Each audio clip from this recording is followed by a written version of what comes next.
times in, Darvish comes home, and off we go with ball one. On a fastball to Kyle Schwarber. Led the National League with 46 home runs during the regular season. It's been a rough go of it in the postseason so far. Just 1 for 20.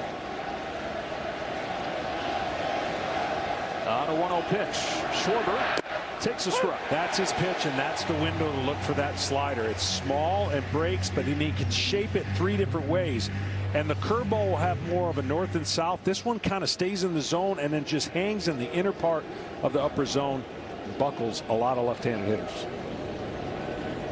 Here comes the 1-1. Schwarber watches strike 2 with a fastball. We've seen 3 of his 11 offerings over the first 3 pitches. Well, he's special in that regard because now we mentioned, you know, the Darvish of the old had trouble throwing strikes. Now that's not the problem. Number 1 zone percentage in the majors, meaning he's in the strike zone at a higher rate than any other pitcher. That one not close, and that used to be one of the maddening things about him. He's always had that great stuff, but early in his career he tended to nibble around the edges of the zone. Yeah, he did. It's an honor in his country where he used to pitch, and well documented, the 3-2 strikeouts like the highest compliment of a strikeout you can get. So adjusting to American style baseball the first 3 years was not easy for him. Therefore, he threw a ton of pitches in 5 and 6 innings. His 2-2 is in the dirt, and he's got himself one of those full counts here.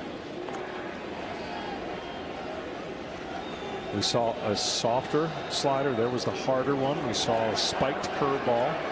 And early on, you're just trying to get the feel for those pitches. He has a great feel for all those pitches. You can't throw that many pitches and not have an athleticism and feel for the ball in your hand.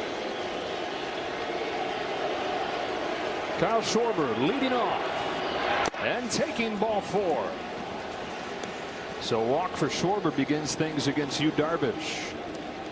Umpiring crew for this championship series. Ryan Knight behind home plate tonight. Ted Barrett's the crew chief. He's at first. The last 2 teams in the field in the National League have taken down some big dogs. The 87-win Phillies beating the Cardinals in the wild card round, beating the reigning champion Braves in the division series. And the 89-win Padres beat the Mets all in New York in the wild card round, and then beat the 111-win Dodgers in 4 games. This should be a slider or breaking ball for sure on the first pitch. Hoskins, middle to middle in hitter, likes to hit the ball power left field. If you make a mistake in, he'll make you pay, but he will expand the zone away on breaking balls, not hitting for a high average this year. First one from Darvish is a spinner to the corner for a strike.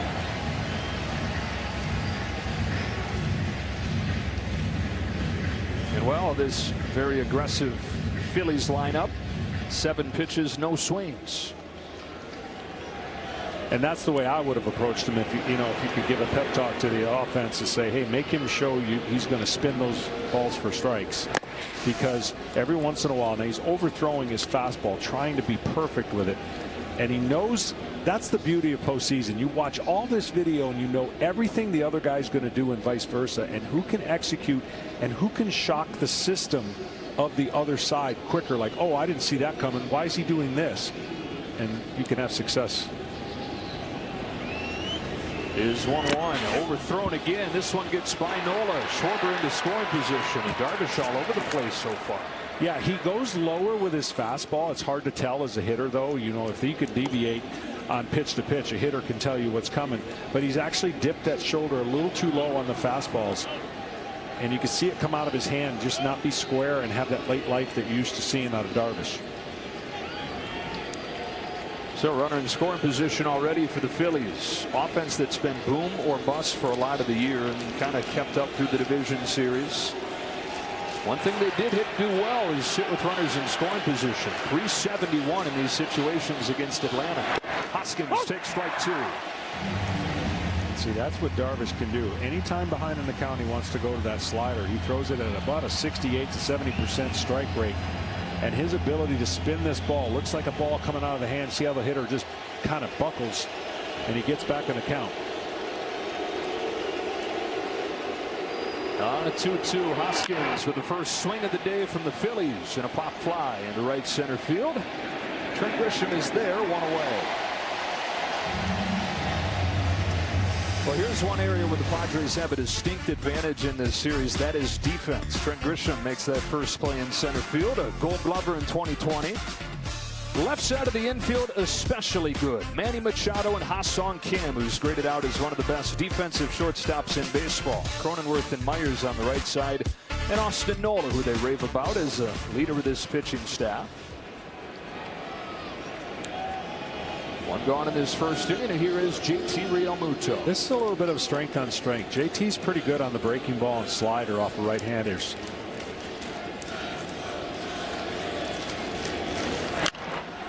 Swat's first one foul. You know, it's funny because if you go up there looking for a breaking ball, you're guaranteed to get one. But it's what do you do with it, right? And the problem with hitters will tell you is if I go up there to sit on a breaking ball and I know a high percentage of sliders are coming, I'm more apt to swing at a bad one because I'm looking for it. And as soon as I see the spin, I go after it. You got to be really disciplined to look for a breaking ball and only hit it in the zone. Schwarber at second, one gone. Here's an 0-1. Takes it down and away. 1 ball, 1 strike. And, you know, most hitters will tell you, I don't want to get beat with the fastball, so I'm always on the fastball, adjust to the breaking ball. When a guy's in the same area with those pitches, good luck, right? Hitting with the fastball. We haven't seen him hit with the fastball yet to really set up these other breaking balls. And when he does, he's doubly tough. Here's his 1-1. In on him, cracks his bat on a roller to third. There's Machado to get Realmuto. Up to third goes Schwarber. 2 gone. Well, I've been looking forward to this matchup, Joe. Yeah, I think we all have. A first pitch fastball earlier in the matchup, he deposited for a home run, and then he went to a different style of pitching. And it's always in the back of a pitcher's mind when you know you've given up a homer on a fastball. Sometimes carries over into the future and see how they attack him. Well, Harper, the MVP last season. This year has been defined more by the injuries, but lately he's looked like that MVP again. 435 and 3 home runs over the first 6 games of the postseason. And he has been super aggressive on the first pitch. Yeah, most aggressive guy first pitch in baseball this year. Let's see. Took a cutter inside. You know what we noticed, because we did the last series, we noticed that the first swings and misses were a lot of them on him. He came out of his shoes, but then he adjusted off of that and made contact, went the other way, and really got hot against the Atlanta Braves. Trying to get the Phillies on the board here in the first inning on a 1-0 pitch. He pulls one foul, and it's 1-1. Harper turned 30 on Sunday, and he's getting to do something for the first time in his career, something he's always talked about wanting to do, and that is play baseball past his birthday. And prior to this season, he had never won a postseason series. And now, game 1 of the championship series. Runner at third, 2 gone. Big curve, didn't quite make it back there. Ball 2. Yeah, he has the variance on his pitches is pretty severe. He can throw a 70-mile-an-hour curveball and a 97-mile-an-hour fastball, and see the thing pop out of his hand that comes down late, almost catches the strike zone. I think with Harper, if he gets to 2 strikes, he's got to climb the ladder with the fastball, but getting to 2 strikes might be hard. Darvish is 2-1. Harper swings and misses over the top, and it's 2-2. Let's see if he climbs the ladder right away. The Braves had some success up in the strike zone above the belt. The fastball not catching up. And that is Yu Darvish's way of finishing guys off. Pitches backwards in that way. Over at third, 2 gone, 2. Pull, diving stop, Jake Cronenworth. The Crone Zone alive in the first inning of the championship series.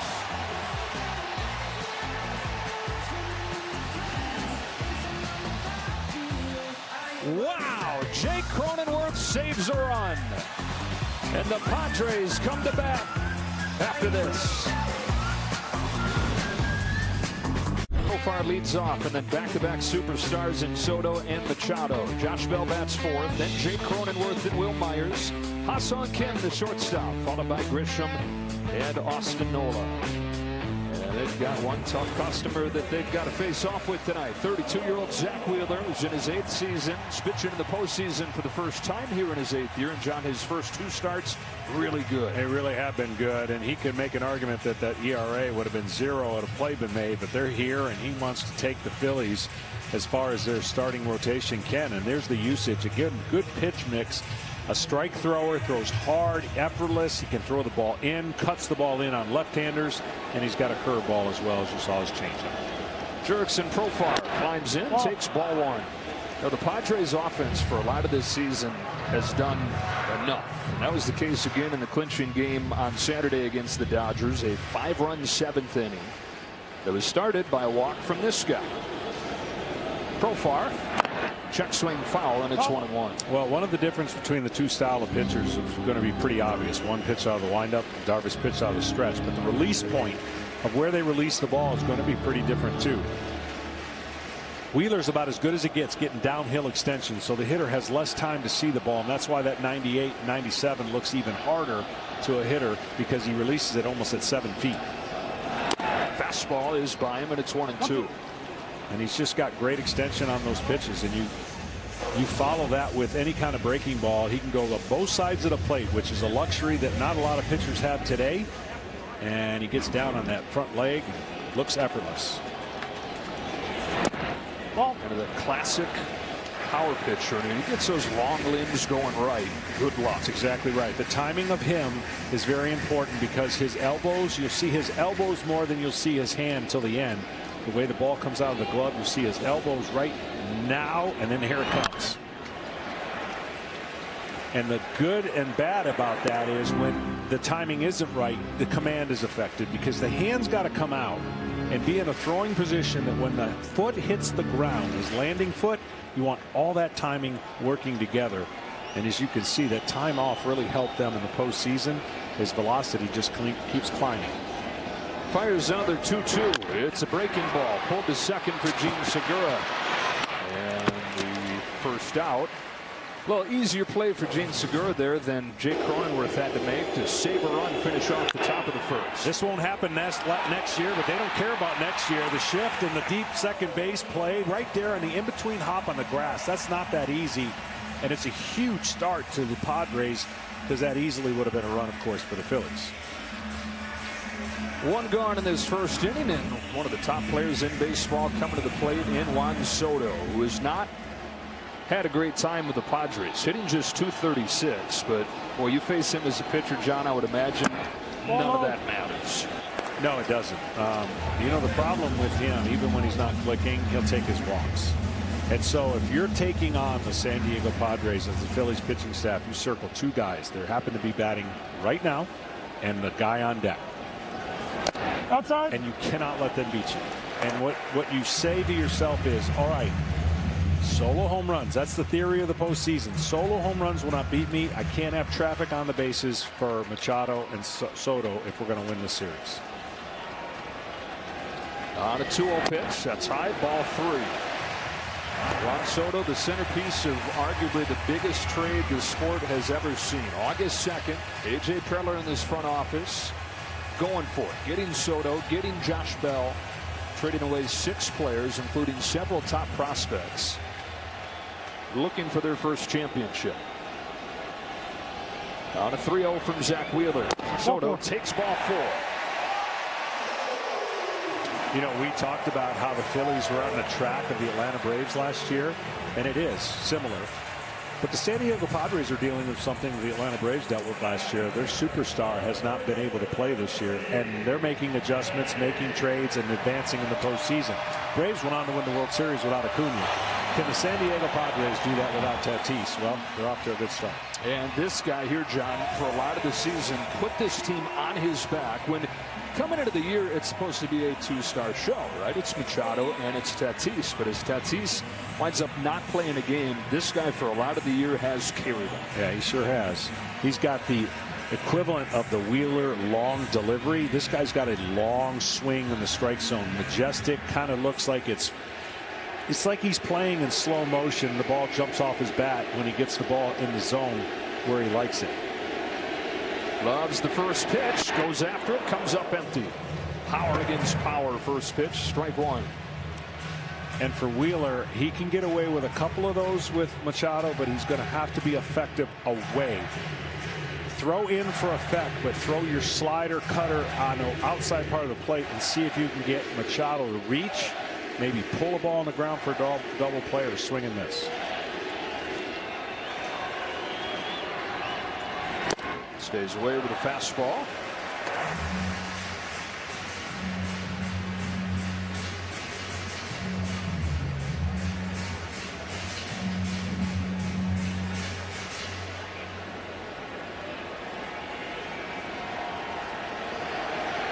Machado in the 4th year of the 10-year contract. Unofficial captain of this Padres squad. The 1-1 from Wheeler. Fouls off a fastball, 1-2.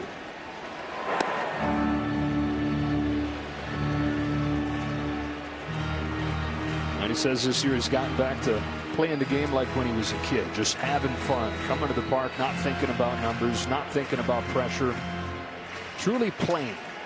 And he's gotten off to good starts, and I mean, he hit a lot of his home runs are in the first 3 innings and against starting pitching. So he's coming out with a bang over the last 2 years in that department. Trying to set the tone early here. 1-2 from Wheeler is popped foul. Finished 4th in batting average, 3rd in on-base plus slugging, right in the center of the MVP conversation. Good race in the National League. The thing that Machado has in his favor is that a lot of the other candidates had another candidate on their team. And yeah, they added Soto over the last 2 months, but for a lot of the year, this is a one-man show offensively.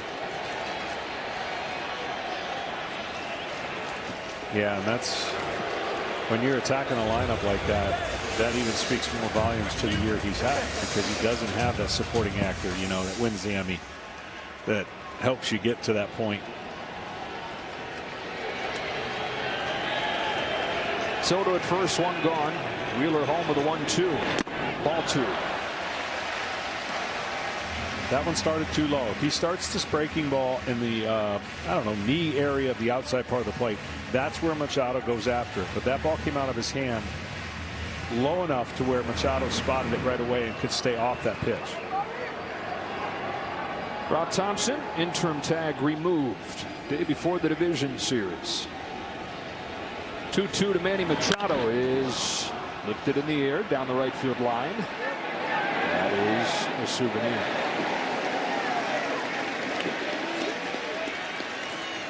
Well, historically, this has been a good place for pitchers to pitch. I mean, this time of night and even later, because we're playing earlier than they do at night. Ball doesn't travel very well here. It's going to travel tomorrow. I can guarantee you that. 89. Yeah. Ball's going to be jumping. It'll be a good hitter's game tomorrow. It'll be a little bit better here because of the start time. The 1:37 first pitch tomorrow. Aaron Nola against Blake Snell. Here's another 2-2 from Wheeler. Machado pulls it down the line, foul. Okay, so he got away with that pitch because that's where Machado likes it. Now, he would have loved to go on higher, but he loves the inner part of the strike zone. So once he established in there and he got him to pull it foul, watch where the pitch is. He stays on that ball and tries to ride it in. Okay, and he pulls it foul. This would be, again, if he wanted to, a classic time to go breaking ball off the middle of the plate and let it catch the outside part of the plate, because they've thrown a lot of fastballs here and he's fouled them off.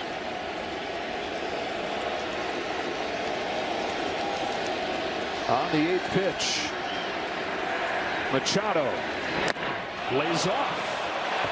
And again, he would have got him. He starts that ball higher. He swings at it 100%. You can see he wanted to go after it and he checked to swing.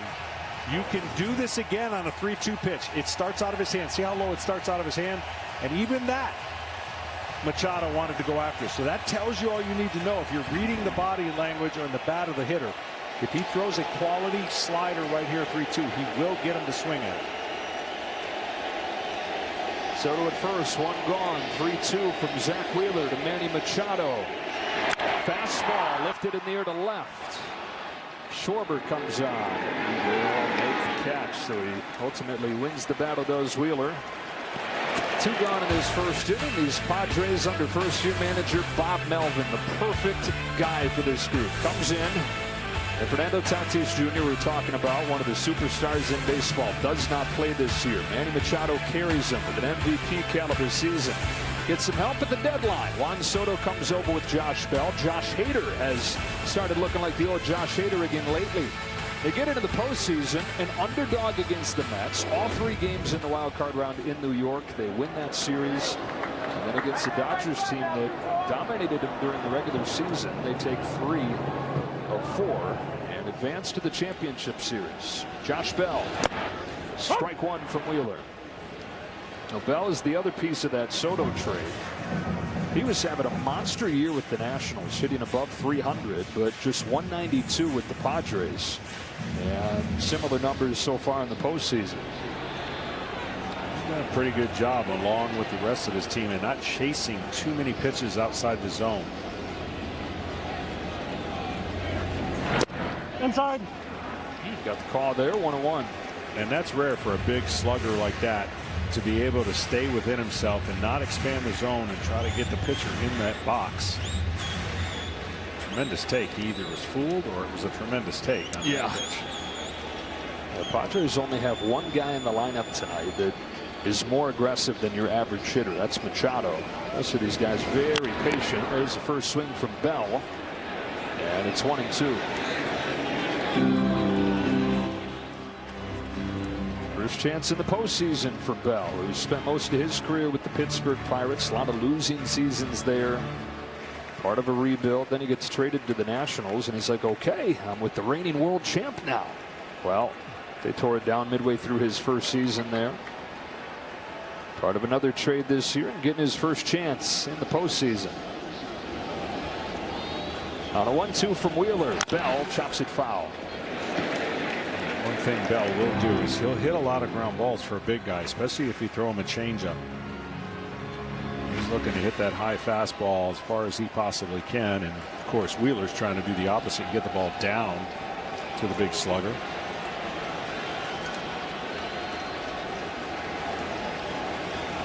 A lot of pitches in this first inning for Wheeler. Another 1-2 is in the dirt. They check to third, and Bell went around.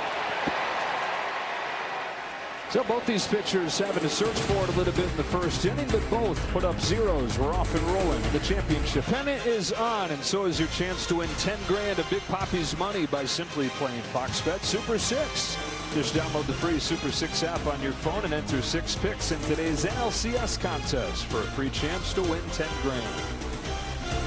On to the second, no score. Nick Castellanos to lead off against Yu Darvish. Most aggressive of this aggressive bunch.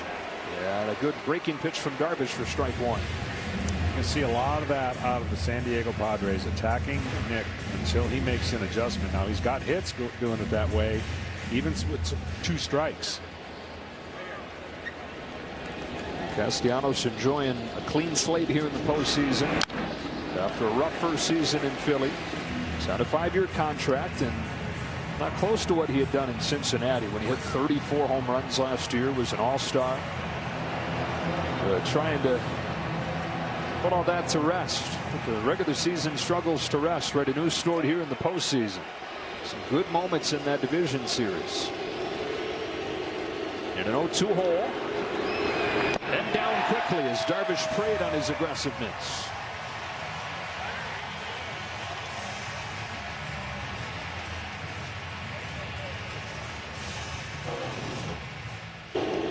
Well, this approach, Nick never stayed on the ball to look to go the other way against a breaking ball, and he was pulling off those pitches pretty badly to see if he makes an in-game adjustment and the next time he comes to the plate against Darvish. And Yu Darvish, John, is one of those guys where if you have a weakness like that, he's going to know about it.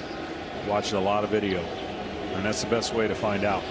Alec Bohm, strike 1. Oh! And you know, the beauty of the way that Darvish pitches now is that, yeah, we saw his fastball overthrown a little bit in the first inning, didn't command it, but he commands his secondary pitches so good that he can get back in the count anytime he wants with that pitch. And you sort of never know what you're going to get if you're a hitter. You may see him a couple times in one season, and he might attack you completely differently from one game to the next.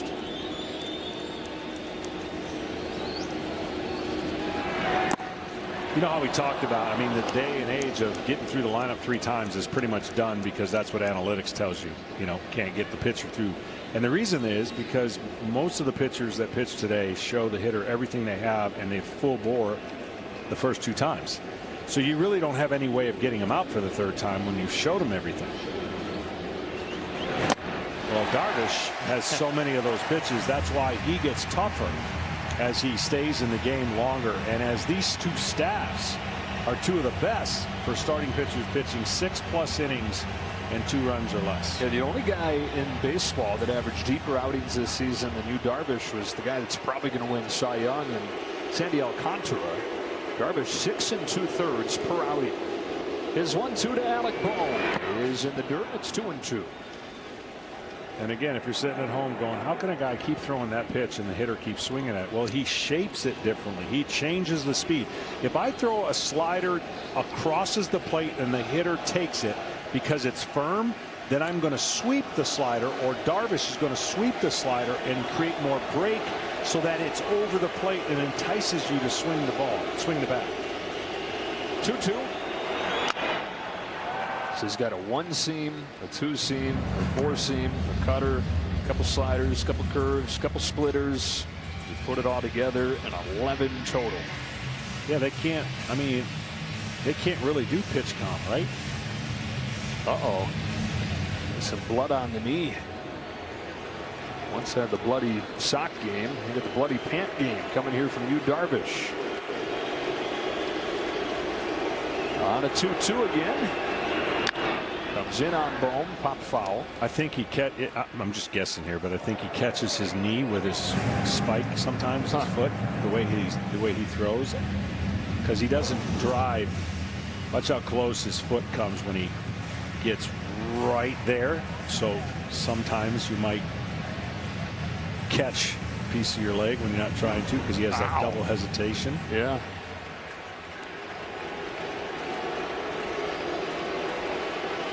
"36-year-old in his 17th year as a pro. Fires 2-2. Down goes full on Bohm. At 7 years in Japan, he came to the majors, Texas Rangers, to the Dodgers, to the Cubs. Padres got him in a trade from the Cubs prior to last year.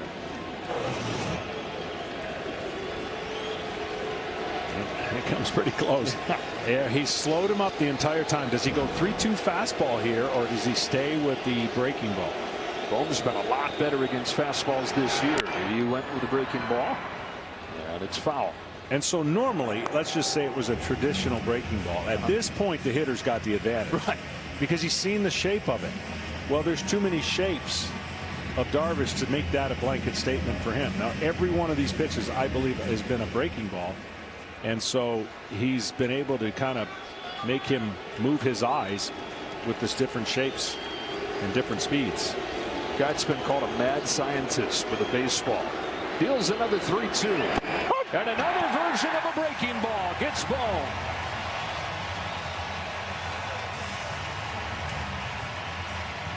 A little tighter one to the knees, and back-to-back Ks to open the second. So far, 2 batters, all breaking balls, all forms of something other than a fastball. And this one starts in and catches the inside part of the strike zone. It's called a front door breaking ball. That's not exactly where he was trying to throw it, but the beauty of it is he gets a better result. And he really enjoys this stuff. Darvish does. Watching a guy throw a breaking pitch, trying to emulate it, and he's got an uncanny ability to do so. It's a strike on Bryson Stott. He's got multiple versions of a curveball, and the latest version is a carbon copy of Zach Gallen. Arizona Diamondbacks starting pitcher, had a great year, had a 45-inning scoreless streak at one point. But Gallen threw 28 curveballs against the Padres. One started in September. Darvish watched it and thought, that's a good-looking pitch. I'd like that. The next time out, Darvish takes the ball, and he's throwing a carbon copy of it. Almost identical spin when you put it through, all the math through it. And take a look at the spin rate and the break. And he had his Zach Gallen curve. Well, if he looked at that card, it should scream fastball right here up. That's where the target is set. He missed his spot, and Stott hit it down the line. Jurickson Profar is there, and that's a scoreless second for the mad scientist, Yu Darvish. They're $5. Back here at Petco Park, no score as we go to the bottom of the second, and Zach Wheeler goes back to work. Yeah, both pitchers a little rusty, a little juiced up, a little excited about the first inning. Darvish made a nice second inning adjustment. See if Wheeler does the same for the Phillies. A lot of four-seam fastballs in the first inning, the most he's thrown all year. Jake Cronenworth takes strike one. And that would speak to, okay, four-seam fastball, let me throw some strikes on a team that takes a lot of them. And if I can get ahead of them, I'm going to be able to do what I want to do with two strikes. It's another one of those patient hitters here, high contact hitter in Jake Cronenworth, who is a guy you look at when you look at this Padres lineup, John, and you think this would be a tough one to face. Yeah, because he doesn't really swing from the heels, right? He makes contact for the most part, or at least that's going to be his calling card as the career continues to unfold. Maybe the only weak spot, he gives up a little bit inside, so inside he's not as good as he is out over the plate. Wow, Wheeler makes quick work of him, striking him out on 3 pitches. Wheeler has that angle that really is tougher on left-handers than you would think. You would think that most right-handers would own the right side of their counterpart in the batter, but the way that he throws his cutter in, or slider, whatever you want to call it, and then that riser fastball that he has, it just makes it a tough on left-handers to kind of pick up and track the ball. He's throwing off the first base side of the rubber, so he wants that movement like that. He wants that side to be able to be his sweet spot, and for the most part he can own both sides of the plate. Strike one to Will Myers, who visited with Tom Verducci before the game, the longest tenured Padre. Came over here in a trade in 2015, and this guy has seen a lot of different versions of this Padres team. That first one that he was on was their first attempt really to go for it. He came over, Shields came over, Kimber was here, Upton, and Kemp. Well, he's the last remaining guy from that first push. In his 8th year, takes a ball, and it's 1-2. And he's one of the last guys, one of the few guys that doesn't wear batting gloves. Right.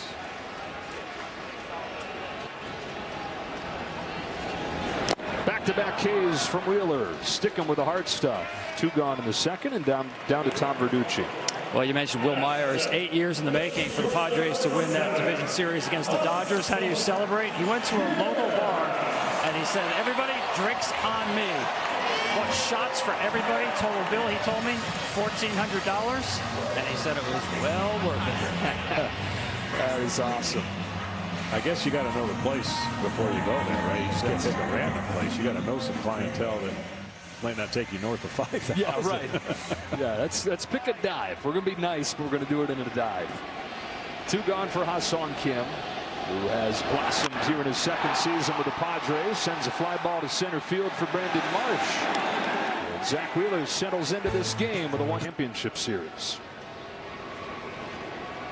And it's veteran Gene Segura to lead off the 3rd for the Phillies. 1 ball, no strikes. Here's the other subplot theme to look for in this series. The Phillies aren't I wouldn't call them a classic speed team on the bases, but you can take some bases and steal against the Padres and against Nola if you have the right clientele on. And I would say this guy quantifies. And he's been getting on. 389 so far in the postseason for Gene Segura, who's waited a long time for this chance. 11 years in the big leagues, more than 1,300 regular season games. It's more than any other active player without a trip to the postseason. Enjoying his first ride, hitting close to 400. 2-1. I think the flaw and some of the fallacies in the game today were we follow the numbers too much, and so you're afraid to make outs because they're valued and it's tough to score runs. I get it, you hit homers, but when there's a glaring weakness on the other team, you have to take advantage of it. You have to find a way to do the little things that will give you a leg up if they give you a certain weakness on their ball club. This is one of those series, John, as we look at these 2 teams, I mean, it's on the margins. These are two really evenly matched teams that are going to be looking for those edges. No doubt. And there's going to be a lot of heat. I mean, literally gas coming out of the bullpen out of the top 2 or 3 guys of each club. So look for the managers in the first 2 games to play it pretty tight and go for the aggressive style of closing out a game, because after game 2, that day off, no more days off. Can't do that anymore for 5 in a row, potentially. 2-2. Right down the middle to get him. Third K for Darvish. I mean, this playoff format's new to everybody, and these 2 teams have proved why the uniqueness of it. We didn't think a lot of people thought that these 2 teams would meet. So now the newness in this series is normally day off game after game 2, day off after game 5. There's only 1 day off, and that will be more of a season-like strategy for these managers to trust other guys, because you can't keep going the same ones. 1 gone, 3rd inning. The 9-hitter Brandon Marsh, who hit a 3-run home run. Game 4 of the division series. It's a guy that they got in a trade from the Angels, mostly with the defense in mind, and he's done well defensively in center field, but he's also hit close to 300 during the regular season, and then that big swing in game 4. And an 0-1 from you, Darvish. Marsh watches a curve just miss inside, and so far, home plate umpire Adam Hammer's not giving anybody that inside. Not that pitch. That was a really good pitch. Watch the hitter buckle. See, that's going to be a ball, and it comes straight down. And that's probably on the closer side of the strike call, but nonetheless, he had him buckled when it popped out of his hand. You could give him a strike just because it's pretty to watch. Fastball turned up and blown by him, and there's that huge speed separation. Well, that's 20 miles an hour at least, and that's what's going to be a struggle for a lot of these hitters. If Darvish, and you could say at the top 2 and top 3 for each club starting rotation, if they're hitting their pitches, boy, you better get lucky and get a mistake.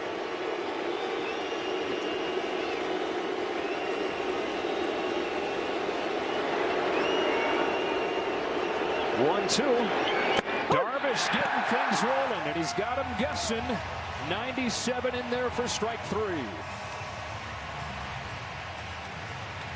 Well, when he gets the 2 strikes, he's deadly, and he's gotten the 2 strikes the last 2 innings at a regular rip, and he's not missing it.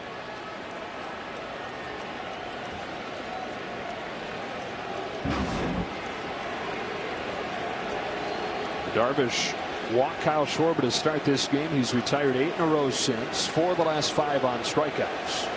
And that's about what you're going to get. You never know. It's like, what is it, a box of chocolates? You never know what you're going to get. That's it.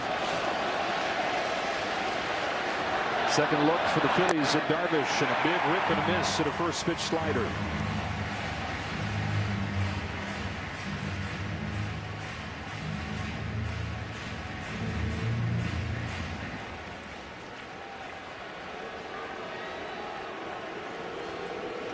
Two strikes. The league's hitting 132 coming into this game. A strikeout almost half of the time when Darvish gets 2 strikes on you. That is such a great sequence after burying a slider inside. You get that, okay, here comes, and then you just can't wait long enough as a hitter on that pitch. And then when he throws that pitch and anything firm after that, it looks like 100. You know, it just looks faster than.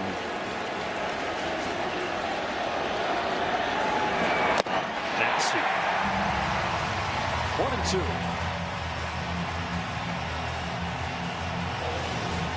Let's go slider. Let's go curveball. Let's go split away. And now you could go fastball up. Could be 4 different pitches in 4 pitches.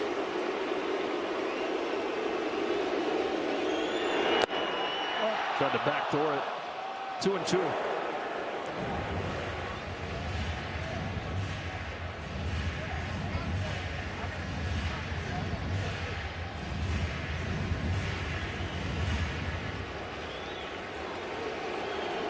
No score, 3rd inning. Game 1 of the National League Championship Series.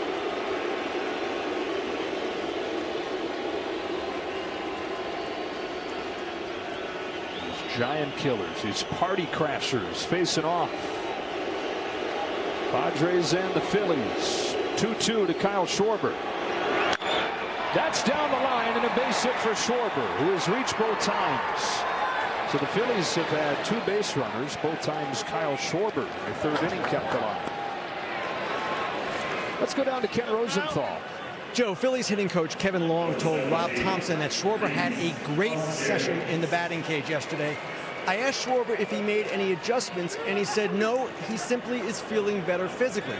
So often we have no idea what these guys are dealing with, and Long said that now that Schwarber is feeling better, well, that's his pick to click for the series. Yeah, he was much shorter to the ball right there, Kenny, and that adjustment off of a slider. If you're big and long, you're going to swing over the top of it. He can get big and long early, but that 2-strike approach was really good. Rhys Hoskins takes a strike. Well, Hoskins and Schwarber have been telling each other, our moment's going to come. Our moment's going to come. And Hoskins had his. The first game in Philadelphia last Friday night, that 3-run home run. Iconic scene. The place goes crazy. Hoskins slams his bat down in excitement and release. Schwarber waiting on his moment still. So to explain what everybody's trying to do is everyone's trying to lift, separate, and put a point on the board with a homer. So the swings are bigger. And against a stuffed guy and a really stud pitcher, you're just giving him more ways to strike you out. And so it's a stylistic approach that sometimes you don't have enough hitters in there, short, compact, and put the ball in play. They're all going for the long fly ball.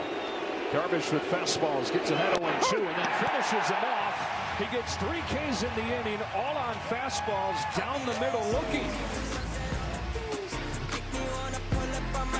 Mixing it up.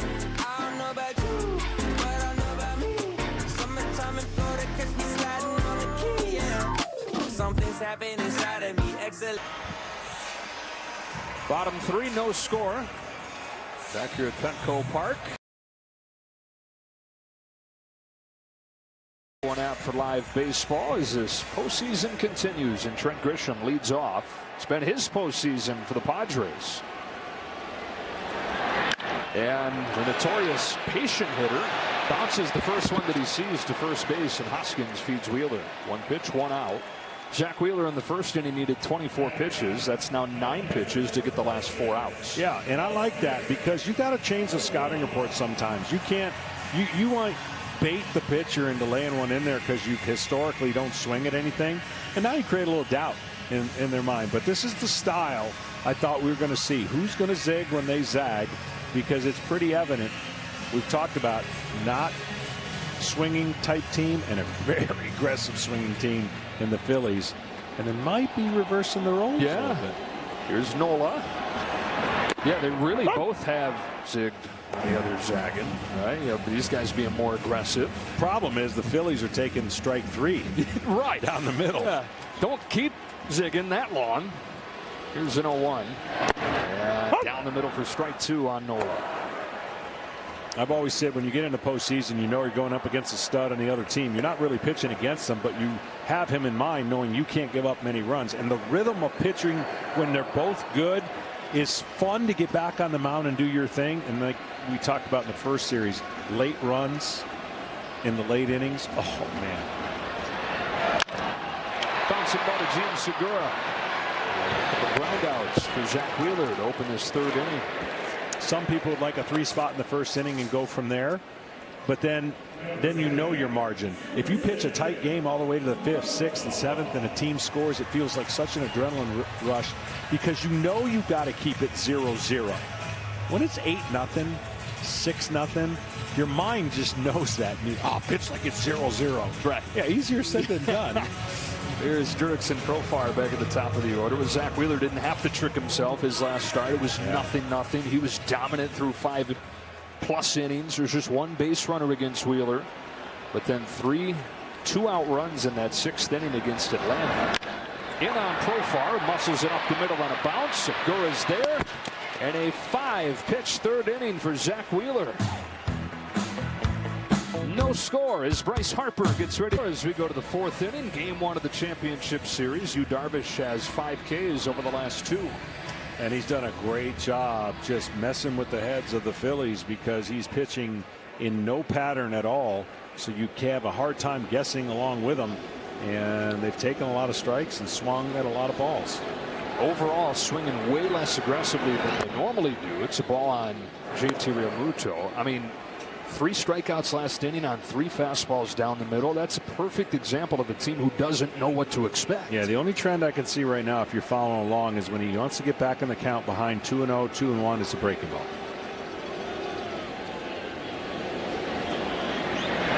Well, he was behind and he threw a breaking ball, 1-1. And so you watch for these things, and I know everybody's on the bench looking at different things, and you can see the line score for both starting pitchers. And you know, the pitcher reads the hitter. He has his information. We already talked about the video work that he does, and he's done a nice job really outthinking an aggressive hitting. He's almost hypnotized the Phillies' aggressiveness, and then when they need it to be aggressive, he throws a fastball down the middle. 2-1 on Realmuto, and we go down to Tom. Well, Joe, I know you're a big fan of Axl Rose, who's got tremendous vocal range. Darvish, Axl Rose of pitching. His range incredible on the mound. Already tonight, 18 different speeds to 11 batters. He's only getting started. Last time out, 23 different speeds. It's 2-1 to Realmuto. That's foul. I bet you're a bigger Axl Rose guy than I am, John. Can't lie on national TV. Okay. I know who he is. Okay. I mean, I'm with you on that. I just can't say that I got like a T-shirt or anything. Well, I tell you right now, you know, Philadelphia is looking. They're just saying both teams are looking. Give me a mistake to hit. I haven't seen many. Darvish shown with the 2-2. Realmuto watches strike 3. It's another fastball to get him looking. This one looked to be a little bit low, and that's Realmuto's argument.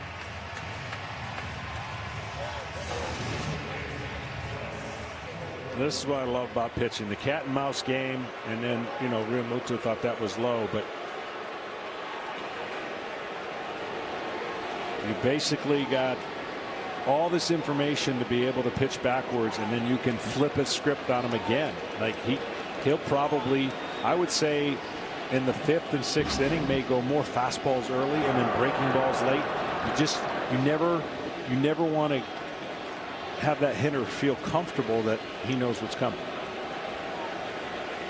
1 gone for Bryce Harper, who ripped the line drive his first time, with a man at 3rd and 2 gone in the 1st inning, but as nice of a defensive play as you'll ever see. Robbed him of a hit, and the Phillies of a run. It's inside, ball 1 on Harper. Jay Cronenworth out there in short right field. A sprawling play.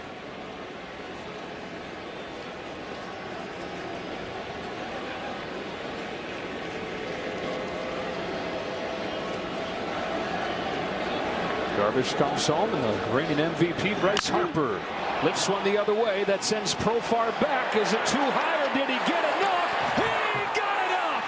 Home run Harper! Phillies strike first.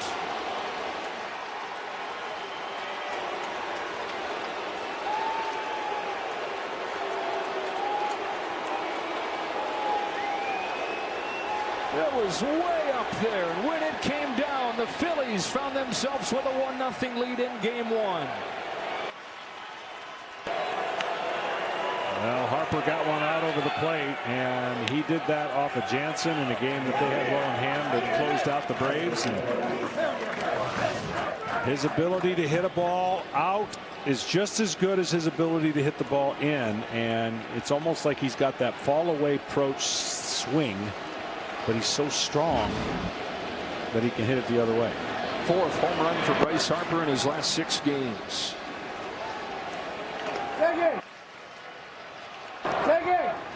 He says he's been willing this whole thing into existence. Right from the start of the postseason run, he's telling all his teammates, we're not losing. We ain't going to lose. We ain't going to lose.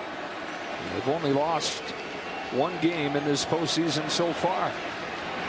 Castellanos swings and misses, and it's 1-1. Well, so much pressure when everyone focuses on you, right? I mean, the superstar is supposed to always be the superstar, and you can get isolated and neutralized if you don't have teammates picking up the slack. And then, well, he had some teammates picking up the slack because they scored a bunch of runs against the Braves.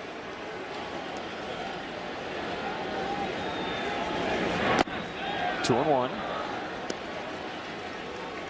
Now this Phillies team throughout the year has had to pick up the slack. As Harper was out for a lot of the year with a broken thumb. They went 32-20 with Harper out.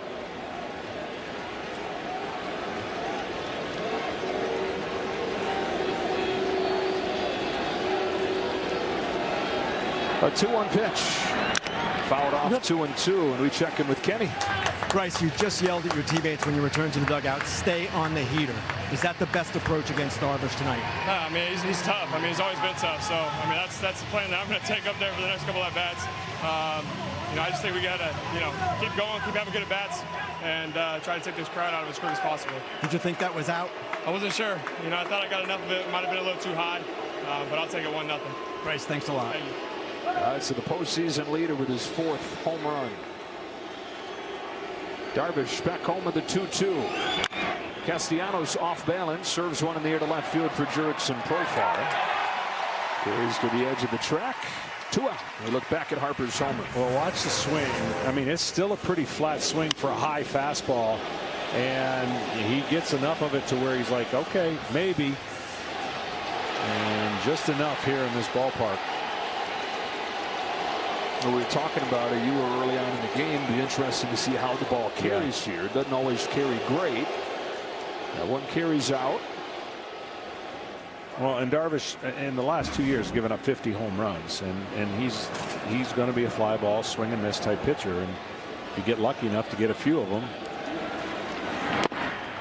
But it's a guessing game with him, and that's what Harper, I'm sure, and Kenny reported about. Like, hey, we got to stay on the heater. Well, that's easier said than done because he's spinning so many breaking balls up there and slowing. See, the eyes of the hitter is like the radar gun, and when you're slowing him down, son, and he zizzes one in there, it's you need fast twitch muscles to be able to pull the trigger.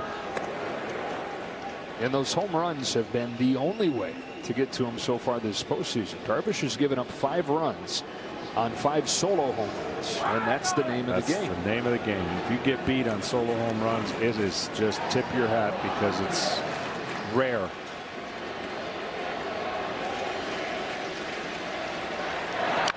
What's the game I'm thinking about? Because I always make that statement. If somebody hit 7 solo home runs, I think the Angels did. They hit 7 solo home runs. They got beat. And I think they got beat. Yeah. Otani probably had a couple and threw 8 shutout innings, but yeah. It was, I think it was Angels and A's, if I'm not mistaken. It was a crazy game. But 7 solo home runs usually gets it done. You should expect to win. You hit the ball out 7 times. Boom, looks at strike 3. Darvish continues to rack up the Ks, but the Phillies draw first blood here in the National League Championship Series. It's the reigning MVP, Bryce Harper. His 4th home run of the postseason, and it's 1-0 Philadelphia.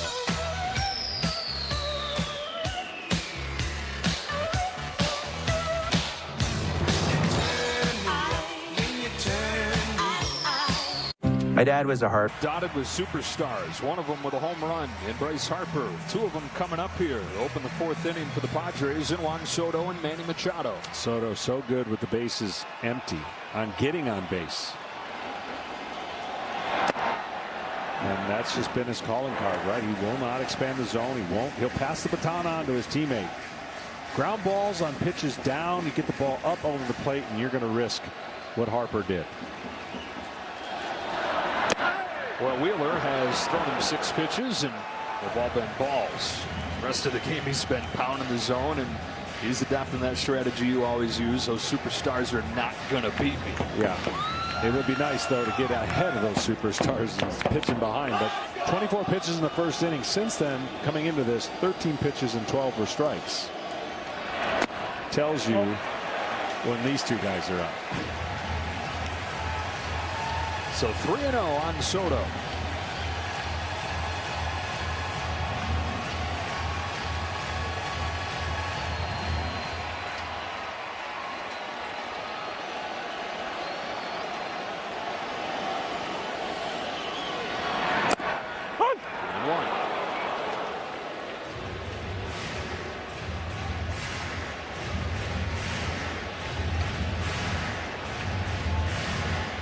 So disciplined for a young player. I mean, I just marvel at the way that he, you know, he's not hitting the way he wants to in San Diego. But if it isn't in his spot, he's going to trust that he doesn't mind hitting with 3-2. He doesn't mind hitting 0-2, 1-2. He's looking for a pitch, and give Wheeler credit. He dotted the inside part of the plate. Got back in the count, 3-2. Juan Soto leading off this fourth for the Padres.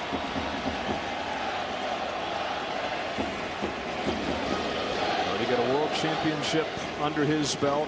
20-year-old in 2019 with the Nationals. Homered twice against Garrett Cole. Homered against Justin Verlander in that Fall Classic. On this 3-2 from Zach Wheeler. He bounces it in front of the plate, but foul. It's a foul ball. I had a foul ball. I didn't touch him. Plate umpire Adam Hammery having to explain himself here to JT Realmuto. All the Phillies are shouting, wait, why? And Rob Thompson's going to come out and join this. Let's see. Home plate umpire thought it hit Soto. Okay. And that ball ends up being fair. And does JT get it in time? He sure does. So when you're calling a foul ball, you think, okay, it hit his foot. Soto running would probably give that away a little bit, but hard call. Well, fair foul calls on the infield are not reviewable, so this would have to get overturned in this reviewers in this meeting here between the umpires, and they stick with the call and say foul. Tough call for home plate umpire when you see the ball like that, so close to his foot, and then it just barely dribbles forward.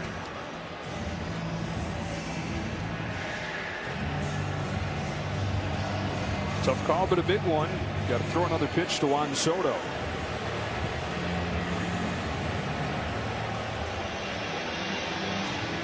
I mean, sometimes the evidence of him running. Yeah. You know, by him staying there and making it feel like it hit off his foot, and then he's going to start running right there. He got bailed out. He sold it. 3-2 again, and he takes strike 3. They say the ball don't lie, and it found the inside corner to ring him up ultimately.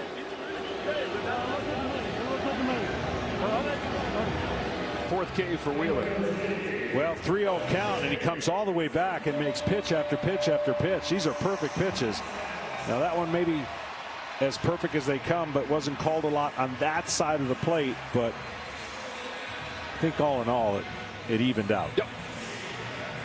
And that is 9 straight retired by Zach Wheeler. On the way in this fourth inning, Manny Machado to the plate.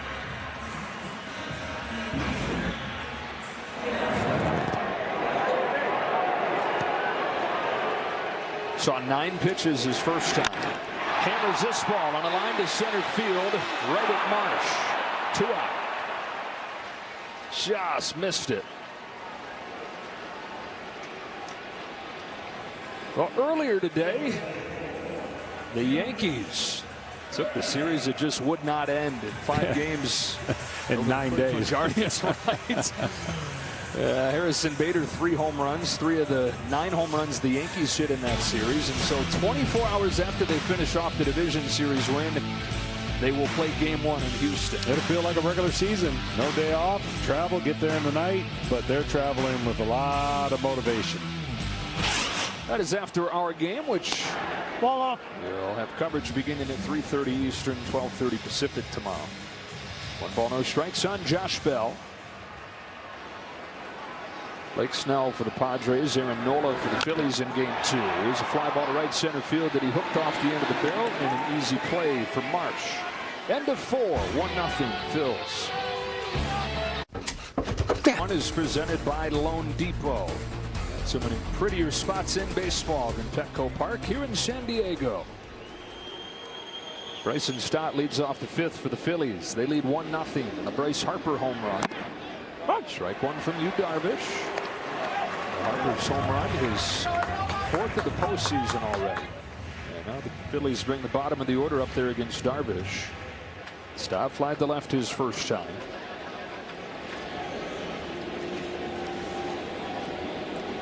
on this 0-1. 0-2.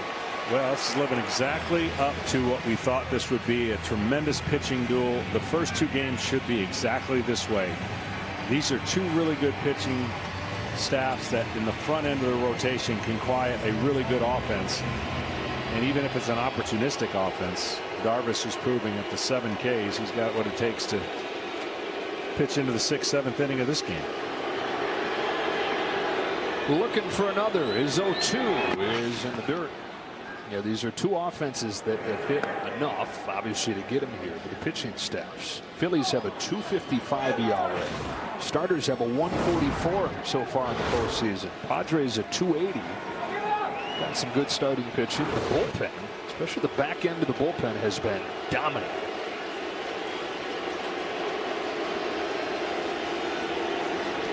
The rookie Stott starting the 5th. A 1-2 from Darvish.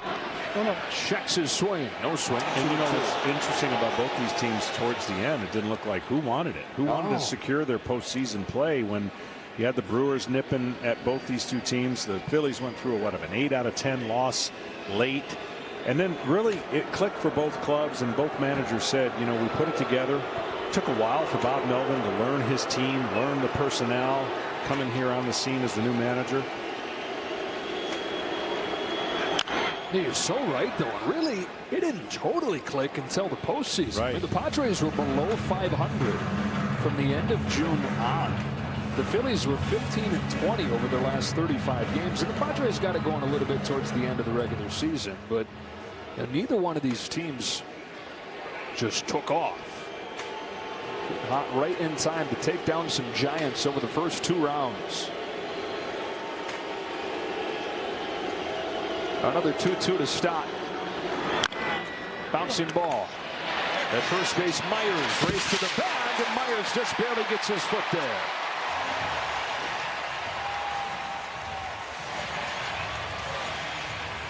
Well, they say the fastest way to first base is to stay on your feet, but it looks closer when you can slide. When you slide like this, it's usually a high throw that can get you into first, but I just don't think it's faster, but it looks better, and it might be confusing to the first base umpire because he doesn't hear the thud, the ball in the glove and the foot hitting the bag. Definitely looks better, though. You got that right. Just there in time was Myers. 1 away, 5th inning. Here's Gene Segura. And you know what I never bought into, because it's such a statement you hear all the time. Well, we got nothing to lose. We're going to play. You know, we're going to play loose. That's a bogus statement. You got everything to lose. They were not favored. Let's get that straight. And they went into New York, but they were playing the kind of baseball, the Padres that is, when they went in and took care of New York. They gained that confidence on a team that owned them in the Dodgers. They beat the Dodgers, and now they think they can beat anybody. Why not? And on the other side, you know, Bryce Harper's like, we're not losing. And they finally got probably the healthiest team they've had in a while. With the bullpen, the starters, and now him and the position players, they're a scary team. But you can't go in going, hey, we got nothing to lose, and that's why we won.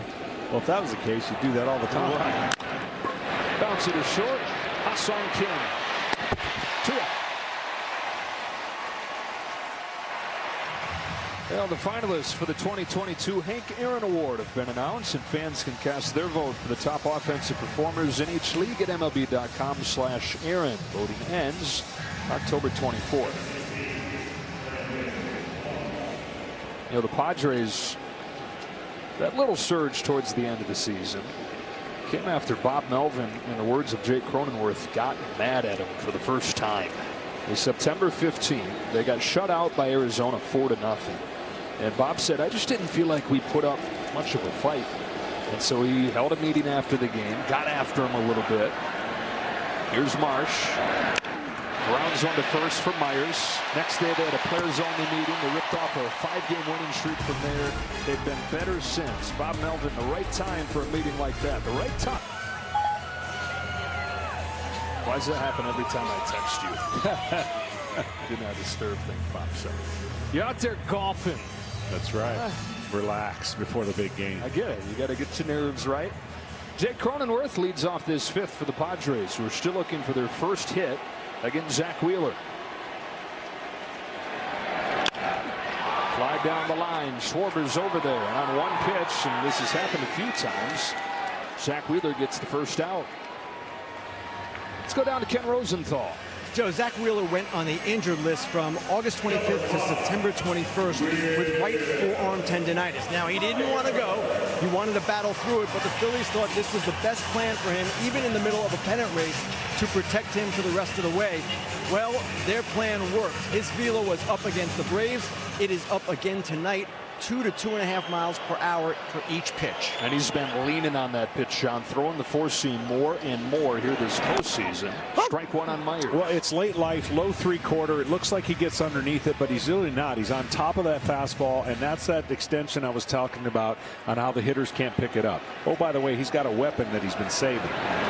And that weapon's that curveball that nobody's been able to hit. And so when you can hit with fastballs and then drop that curveball in, it's only 7 of them tonight, so he's saving them for the opportunity later in the game.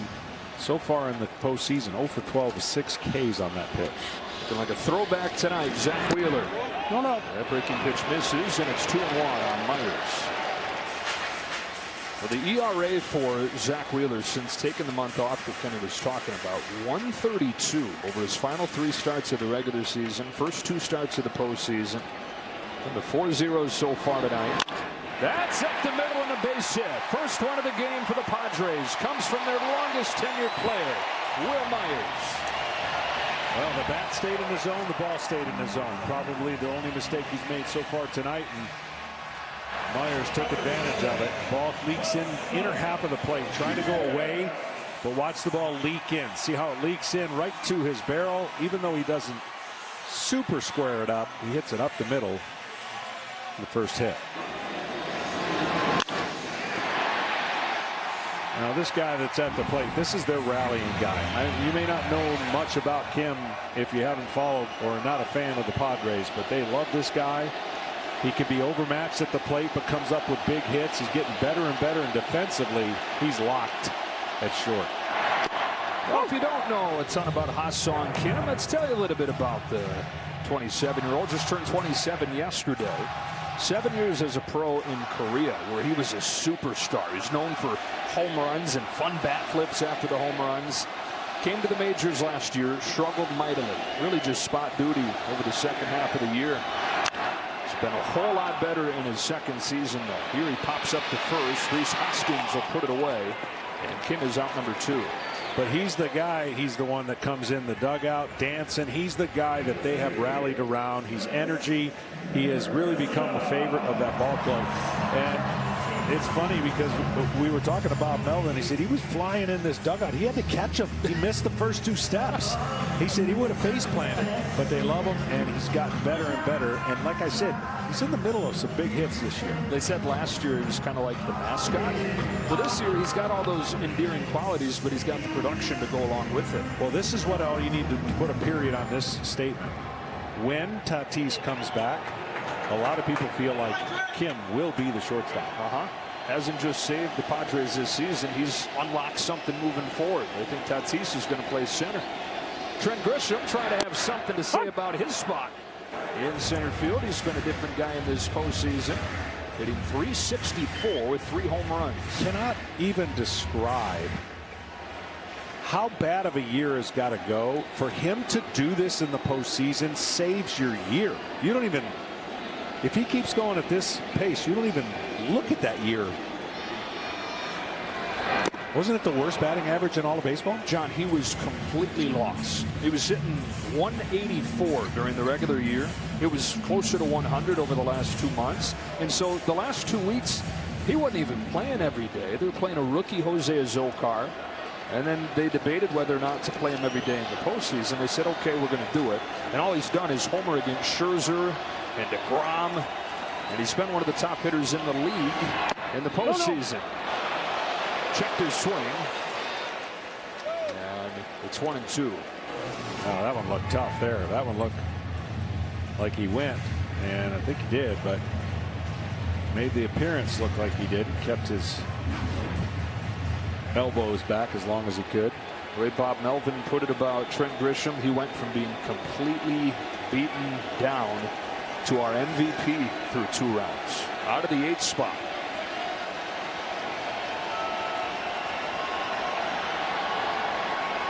Trent Grisham takes very high. What you could understand is if he was a free swinger and hitting 184, right? Like if he was super aggressive, expanding the zone, he rarely swings. So he's really only got like 1 pitch to hit per at bat. If the trend was going, well, he's made the most of some of those in the postseason. He did come out to get in the game today, I believe, swung at the first pitch, which is kind of different. Very for him. Takes more strike threes than any hitter in baseball. 2-2. He swings and misses this time.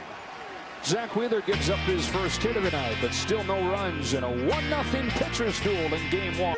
Top of the order for the Phils, Kyle Schwarber. Schwarber hit a slider. Will he see a first pitch fastball, or will Darvish say, nah, I made a bad pitch with the slider, and still start him off slow with breaking balls? So that's how he's pitched tonight, backwards. And it is a breaking ball. Schwarber was ready. How far does this go? Second deck. Kyle Schwarber tees off. 2-0 Phillies. That last at bat that he had when he got that single, it looked quick, short to the ball. It looked like it unlocked something, and he sat on it and crushed it. 119, 120 miles per hour off of the bat. That's one of the hardest hit balls in baseball this year. Yeah, I think you found it. Yeah, 2 things. You either sit on location once you get it and you just let the bat go. He's one of the strongest human beings, and he's been lost coming into this game. Kenny talked about the adjustment he made with Kevin Long. Well, that is a key they better keep, because they unlocked a huge safe. That is his 10th postseason home run. Ball high. 1 ball, no strikes on Rhys Hoskins.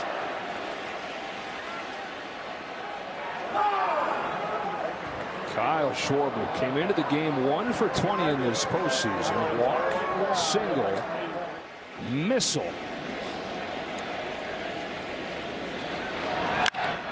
Hoskins pops it into shallow center field for Jake Cronenworth. I mean, this ball was absolutely destroyed. Inner half, and watch where the barrel is. Bam! I mean, so quick and explosive that it didn't take much to get this ball. I mean, if you got a ticket, you're not thinking there's any chance you're getting a ball up there. No, you didn't bring your glove. No. Bryce Harper, he's shocked at how hard that one was hit. JT Realmuto to the plate with 1 away.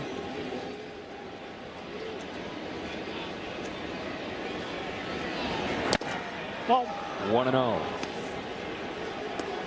And so it's another solo home run tallying against Yu Darvish. That's the only way he's given up runs this postseason, but to this point, no support.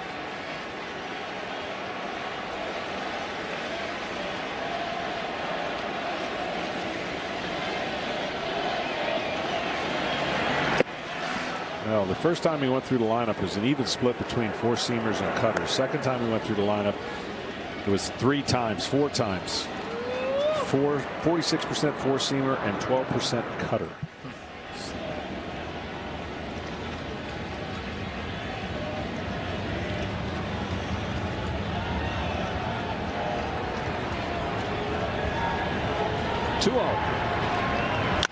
Grounded to short. Ha-Seong Kim. Down to Ken Rosenthal. Kyle, that home run was 119.7 miles per hour. You told me before the game you were feeling better physically. How did that swing feel? Yeah, it definitely felt good. You know, the good pitcher out there. We got to stay on him, and yeah, I mean, swing felt good there, and hopefully keep it going here.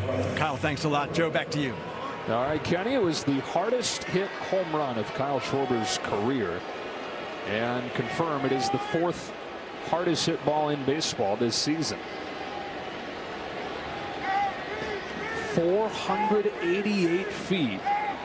The farthest that a home run has ever traveled at Petco Park. Harper But a much different profile on his home run. Lofted a fly ball the other way. Boy, there's finding it. There's having something click. And then there's absolutely destroying a baseball the way Schwarber just did. That was obscene there. That one was for the ages.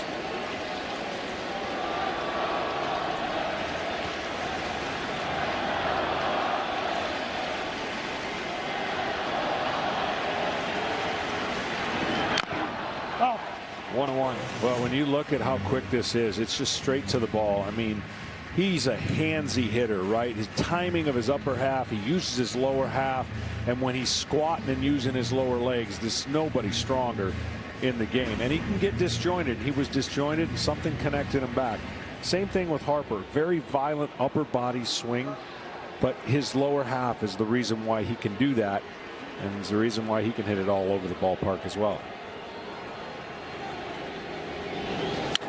Harper now to right field. Soto goes back on it. He's there. And that's the inning. An absolutely titanic blast from Kyle Schwarber. The hardest hit home run and the longest home run of his major league career. The longest one ever hit in this ballpark. And what a stage for him to do it. Game 1 of the championship series. On a pair of solo shots, it's 2. Added another. Longest home run of his career makes it 2-0 Phillies. And 2 runs right now feels like relatively a lot given the way this guy's pitching. And that's my point. Tight game. You get 1-run lead. Here's a shot the other way by Austin Nola. In the gap, it's Castellanos making the catch. Gave it a ride, but Castellanos was there to bring it in. It's the best way to pitch your best game when the game is tight. I mean, everyone wants room for error, don't get me wrong. But when you're locked in a duel and then they add that run, just like I said in the 6th inning, it's 2-0. It feels like 4-0. And you know the tying runs at the plate if somebody gets on base, but you'd rather have it this way. That's his 6th first pitch out, by the way.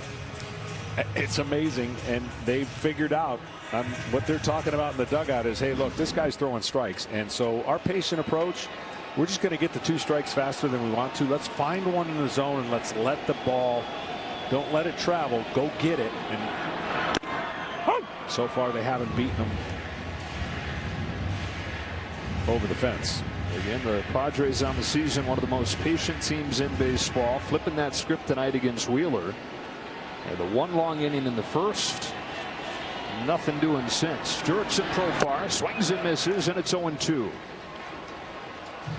Profar's twice grounded to second.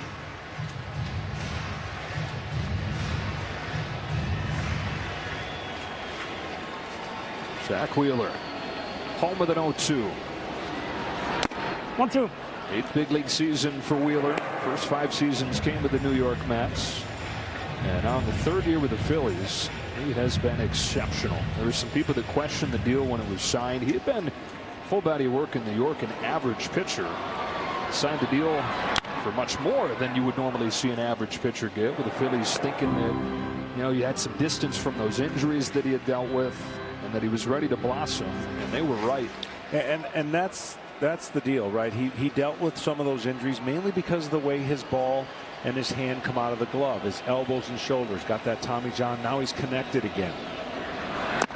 But I really tell you, sometimes each pitcher has a key. For him, it's a firm front leg, not soft. When his front leg comes down soft, puts a lot of pressure on the upper body, it means he's late. When it comes down firm, he's going downhill behind the ball, and nothing can really go wrong, and the timing is good.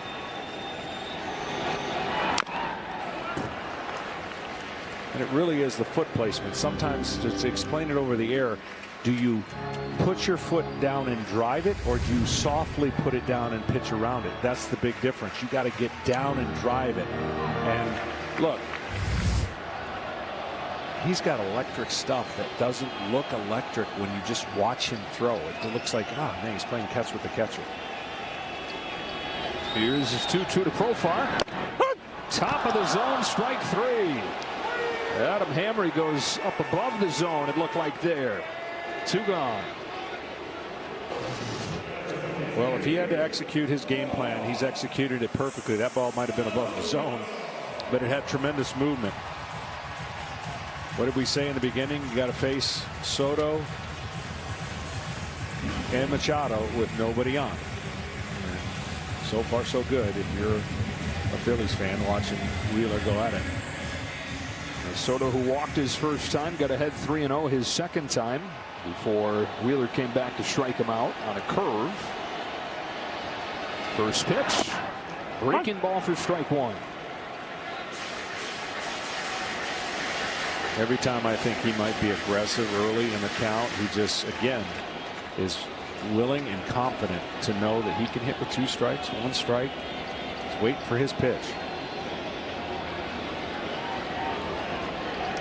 And he, like Harper, he can hit the ball the other way like a pulled right-handed hitter. So if he gets a fastball out over the plate and he lets the barrel go, he can drive the ball to left field, just like Harper does. His favorite place to go, left center. Over the top of this one, an 0-2. Since coming to the Padres, not as many line drives, not using the whole field the way that he does when he's totally right. Bob Melvin feels like right now, though, might be the closest he's been since they acquired him to really taking off again.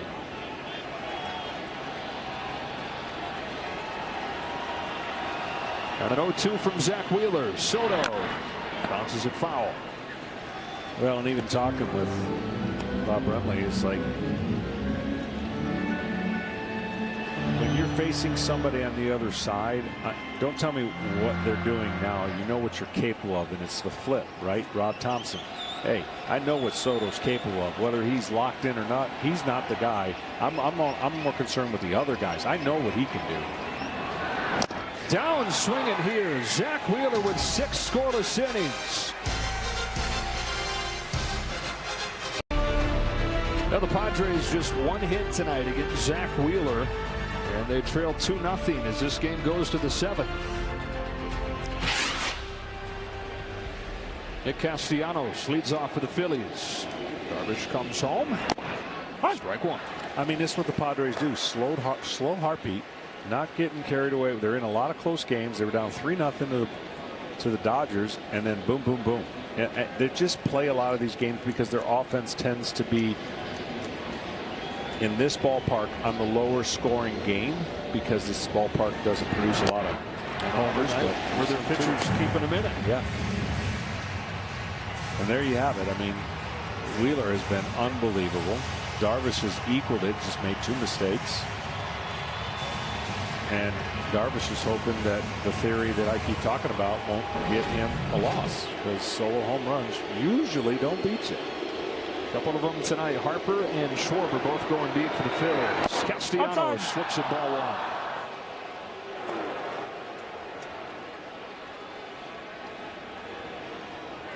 Anything on that side of the plate now that's spinning, he took that as if that's good. If that's strike 3, there's nothing I can do about it. But now if he chases spin on the outside part of the plate, he can't lay off of it. Puts too much pressure on the hitter. Well, he got a lot of the plate, but still got the out, and a crack that flare to third. 1 away here in the 7th inning. Our game summary is presented by Liberty Mutual. Harper and Schwarber both hitting solo shots. Zach Wheeler now 19 innings in the postseason, has put up zeros in 18 of them. Yeah, I mean, he has been. The timing couldn't be any better for both these clubs, what their starting pitchers have done. Because you go to the ballpark and you go, we got a great chance to win. Give me 2, give me 3, and we're going to win. Here's Alec Bohm, who has struck out looking both times against Darvish. Not waiting around this time. Bounce to Machado. 2 up, 2 down. I'm going to go on record. I know this is like really crazy statement I'm about to make. Can't wait. There's going to be a complete game in this series. Could it I know, call me crazy. Could it be crazy. tonight? Could be tonight, but there's going to be a complete game. I feel like with these pitchers and these offenses, the way they counterbalance each other. Here's Stott with 2 away, and one of the ways that the schedule could affect things is you might lean on your starters more so as not to expose those bullpens. Padres bullpen has been great, really good at the back end. The bridge there, questionable. Phillies pen has been good, but still the relative question of this team. And so, you know, both teams are probably going to push those starters a little bit more, given those things, given the 5 straight days they're going to have to play after the day off. Yeah, and look, we've already seen, don't have to go back and talk about the momentum switches when you take out a pitcher who's dealing to the other player's mindset. And when a guy's dealing and you're showing no hard hit contact and no threats, it'd be hard for me to take that person out. Complete game is not coming for the Padres tonight. Tim Hill warming, Nick Martinez as well. Darvish at 92 pitches. His 93rd is a 2-0 to Brayson Stott. Enter for a strike. 2-1. Darvish once again 6 2/3, 30th time in 33 starts this year he's gone 6+. This is not something he did early in his career because he was around the zone so much. He was attacked like never before. Here's a 36-year-old getting better and better. Stott flies one to right center field. Grisham is there. And Yu Darvish, 7 very strong innings tonight. We stretch in San Diego. Padres offense trying to find it. 10th of the lineup coming up, down 2.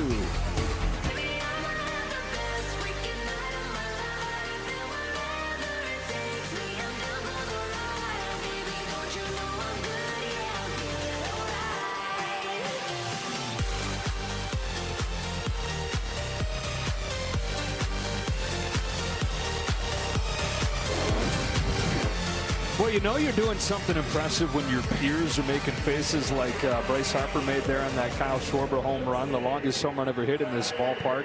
2-0 game, couple solo home runs in the first game of this championship series. A great pitching matchup. I think it's going to be a great series, and it's going to be dominated by pitching, and whatever offense could be opportunistic, and so far Philly has.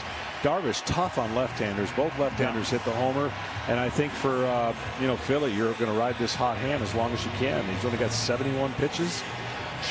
I like a pitcher's duel. Yeah, you really went out on a limb when you said complete game could be coming. You check in the K, 9 pitches an inning since the first.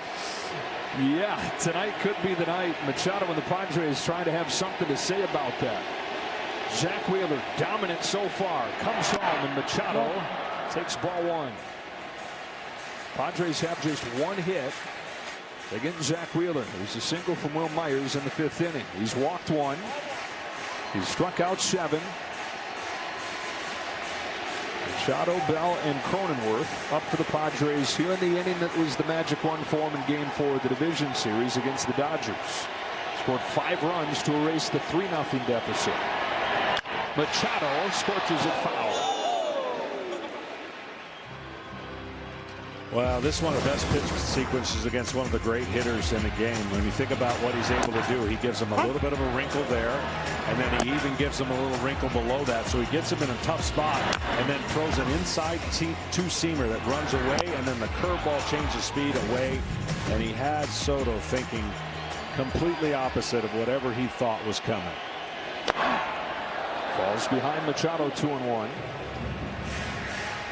Not too many times tonight he's been behind in the count. 19 innings in this postseason, 18 zeros put up by Zach Wheeler. So his 8th year in the big leagues, pitching in the postseason for the first time this year. Power against power, and it's 2-2. Well, if the Padres are going to have a chance in this series, I know that the offense has not been what's gotten them here, but Machado and Soto are going to have to hit like stars. Yeah, and it's a lot of pressure to put on them because the pitchers are going to pitch according to that. They know that. And so, you hyper-focus the superstars in that lineup. You circle that lineup before the game starts. 2-2.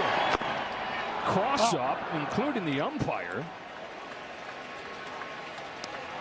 Here they say foul ball. Let's see. It was.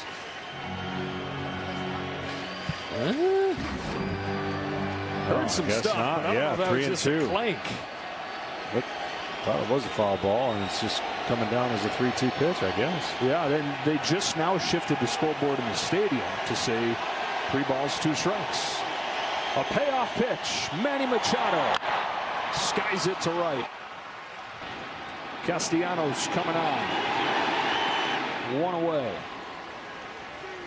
Start Saturday strong with Big Noon Saturday on Fox. Heisman frontrunner C.J. Stroud leads #2 Ohio State against Iowa. And then a top 10 showdown out west. 9th-ranked, unbeaten UCLA takes on #10 Oregon. All on Fox and the Fox Sports app.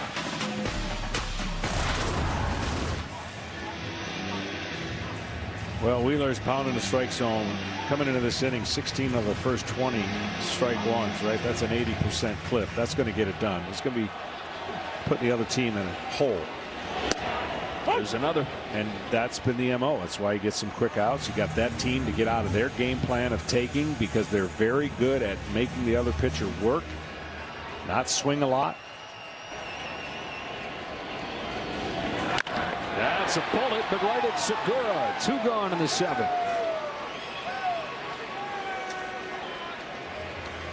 And the one thing that if he pitches deeper into this game, the one pitch he's got in his back pocket is that curveball.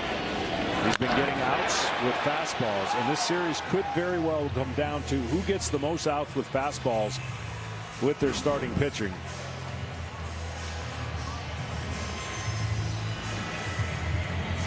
Zach Wheeler more and more fastball as the season went on, and he's turned it up even a notch here in the postseason. 79 pitches, and there is some stirring down in that Phillies bullpen as Jake Cronenworth comes up here with 2 gone. Strike 1. It's a game of the high velocity and spin rate, and we're trying to miss barrels and miss bats. I get it, but if you can make quality pitches with your fastball and get outs, when your pitch count goes down and you're not at risk for pitching behind in the count, and you're not afraid to pitch to contact, because everybody wants to strike everybody out. Well, what does that do? That builds up the pitch count, gets you out of the game, and the next guy comes in and tries to strike everybody out. And what we're seeing is a clinic on being able to make pitches in the zone, but off the barrel of the bat. That was Sir Anthony Dominguez, probably the top guy down there in the bullpen for the Phillies. It's 1-2 on Cronenworth, and that at this point feels like just in case things go sideways here, because any move until then feels like it's acting too soon. And I don't know what Rob's going to do next inning, but I wouldn't even think about bringing in a reliever until somebody gets on base. And even then. Yeah, but I mean, this is the way he's going, and he's pitching good, and even those couple hard contacts. Drops it into the knees to get Cronenworth. Zach Wheeler, game 1 of the championship series. 7 scoreless innings. Predict which players will stack the most total bases each day during the postseason and compete to win $50 grand. Enter MLB Base Chase in the MLB Play app or through MLB.com/play. Restrictions apply. See official rules for details. And don't miss a thing this postseason. Follow at MLB on Twitter, Facebook, Instagram, and YouTube to keep up with everything baseball. The Padres bullpen, collectively one of the breakout stars of the postseason. Just 1 run over 16 innings in the division series against the Dodgers. And this guy here, Nick Martinez, 5 innings, just 1 run. He's nasty. 4-pitch mix, great changeup, good curveball, fastball, cutter. Strike 1 on Segura. And you mentioned it, their bullpen is a huge reason why they were able to pull off some upsets, because once they came back, they sealed the deal in the games they got the lead. Martinez, who began this season in the rotation, moved into the bullpen midseason. There was even a stretch there in August when Josh Hader was struggling where Martinez became the closer. And he's got swing and miss stuff. I mean, he can, that changeup and curveball, we'll see it soon. Here's 1-1. Lifted to right for Soto. 1 gone in this 8th inning. And now a quick word from Capital One. Capital One is the official bank and credit card partner of Major League Baseball. What's in your wallet? And now the 9-hitter Brandon Marsh. Well, what you got? You worried they're going to take Wheeler out? I already think they're taking him out. So we were watching, folks, Zach Wheeler come off of the field after that 7th inning, and the body language in there, the handshakes, would lead you to believe he's done, which feels like a mistake.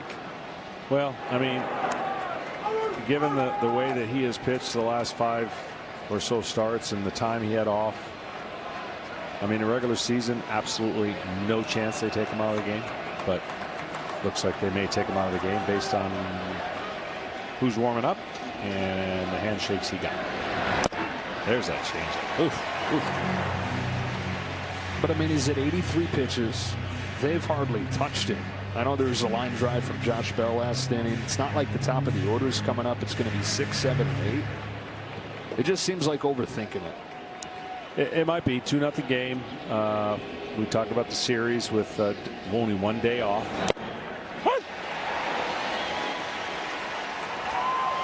No stress in this game today. Right. So 83 pitches. No stress. Pretty low stress. Yeah.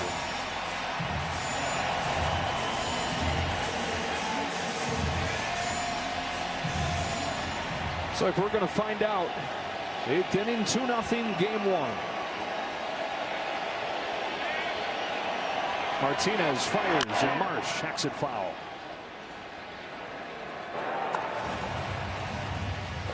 All right, so here's what we saw. Yeah, you don't give handshakes like that. Yeah, you just let the pitcher go, let him go to his spot. It's a full receiving line there. Yeah. That'd be a lot of work if that was every inning. I ain't shaking hands.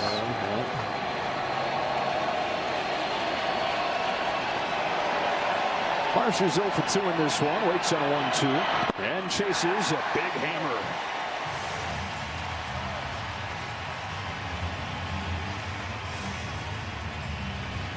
Back to the top of the order, and the star of this show tonight for the Phillies, Kyle Schwarber, absolutely unloaded on a ball. Longest home run of his career, longest home run in this ballpark. Yeah, I mean, it just doesn't take into effect the air here either, so that ball is smoked. I throw first pitch changeup right here if I'm Martinez, but that ball is in the upper deck, and you don't see many ever up there. There are all the details of it. 4th hardest hit ball in the sport this year. And the dirt with a curve, 1 ball, no strikes. 42nd postseason game for Kyle Schwarber. He's played 8 years in the majors, been to the postseason 7 times. Phillies seeing a couple things that they wanted when they signed him tonight. That is the power and the ability to do it in October. And when Schwarber's right, I mean, he can go all parts of the field. I mean, I know he's looking to pull, but he's got that ballpark he's playing in, Citizen Bank ballpark. My gosh, that left field's nice for him too.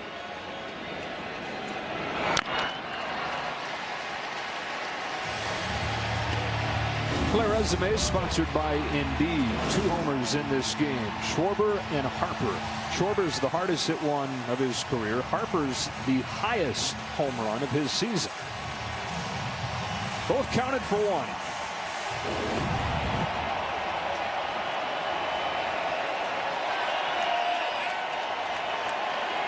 Nick Martinez looking for a 1-2-3-8. Schwarber hits it a mile up into the upper deck, but way foul.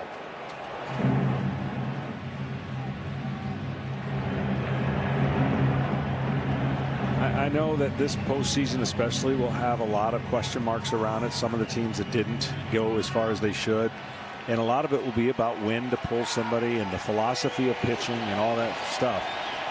There's no guarantee the next guy coming in is going to be pounding strikes. Got him with a changeup. Butterflied away to finish off a 1-2-3 inning to the bottom of the 8th. Rob Thompson hands it over to the Echo Park is rocking. Some life injected into this place as Zach Wheeler's taken out of the game. Sir Anthony Dominguez pours in strike 1 to Will Myers. Now, Dominguez has been dominant this postseason. He's faced 12 batters. He's struck 8 of them out. As dominant as anybody in baseball so far this postseason, but there's no guarantee that he's as good as Zach Wheeler was.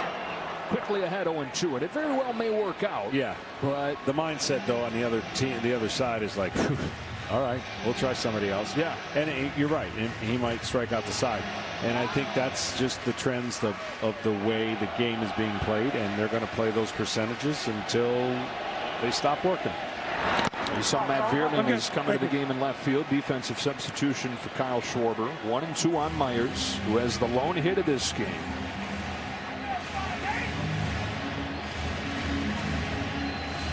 So perhaps that factoring into the decision to take Wheeler out at 83 pitches through 7 scoreless innings. 1 hit, 1 walk, no runs. 1-2 from Dominguez, and so far so good with the decision. 100 to strike him out. What a day for this guy. Yeah, he was good. I mean, he elevated the ball when he needed to. He pitched the corners. He commanded on both sides of the plate. He gave up 1 hit, and he had a special curveball whenever he wanted that they couldn't touch.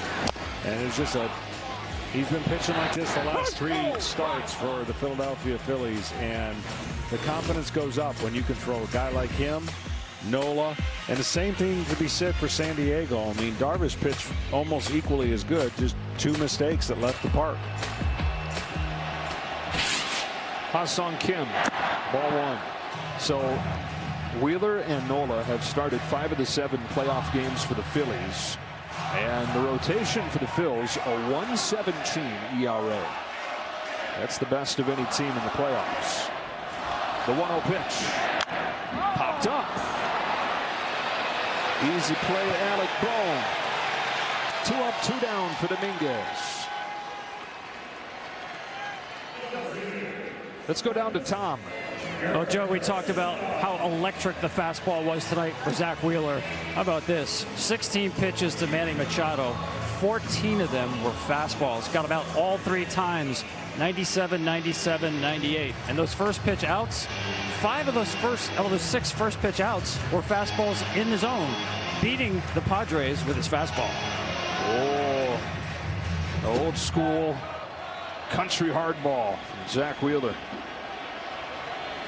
2 gone for Trent Grisham, and strike 1 from Dominguez. Once Dominguez put it together, Alvarado started throwing strikes. Their bullpen was a little bit shaky, to say the least, over the last 3 years, and even this year. And they moved some pieces around, got some guys hot.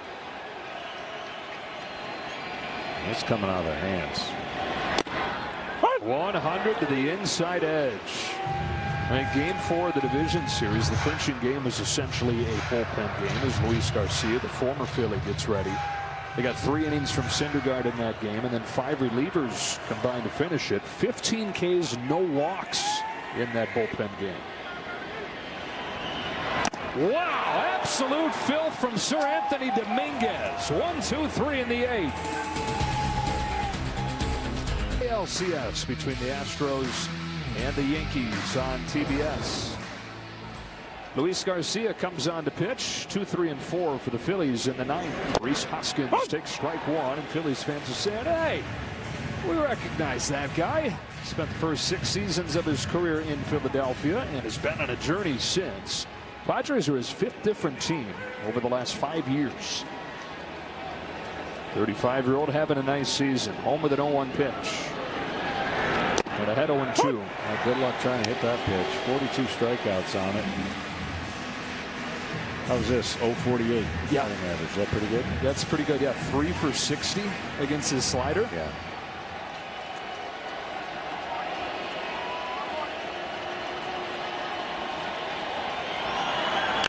And a fastball. Can he turn up the 101? Garcia and Nola come together, and Garcia catches it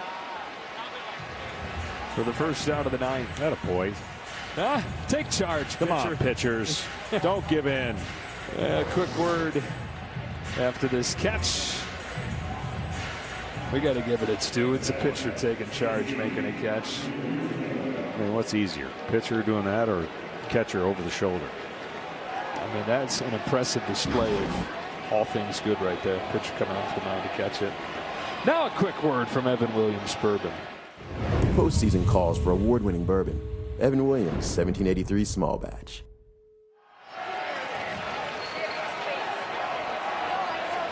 Real Muto goes after the first one, backs up Kim. 2 gone here in the 9th. Wow, Kim's got a sneaky cannon. I mean, he made that look from deep short. Touch as high as 95 on a throw this year. He averages 87 miles per hour on his throws from short. That's the best arm of any shortstop in baseball. Yeah, I mean, good luck on the left side of the field. Any ball hit on the ground with Machado, who throws. You ever see him throw to bat first? Never. No. And it's always right on time, like just in time. Kind of plays with the runners. 2 gone in the 9th inning. Bryce Harper, who started the scoring with a home run. Phillies got their 2nd run and another homer from Kyle Schwarber. A wrinkle for strike 1. Now for the Padres in the bottom of the 9th, 9-1-2 coming up, and Jose Alvarado is going to be the choice. So they got the 7 innings from Wheeler, dominant 8th from Dominguez, and Alvarado will be looking for the save. 0-2 on Harper. From a guy that right-handed throws 100 occasionally to the guy who throws the most 100-mile-an-hour fastballs in baseball. It's amazing. Who doesn't these days? Everybody coming out of those pens throwing gas.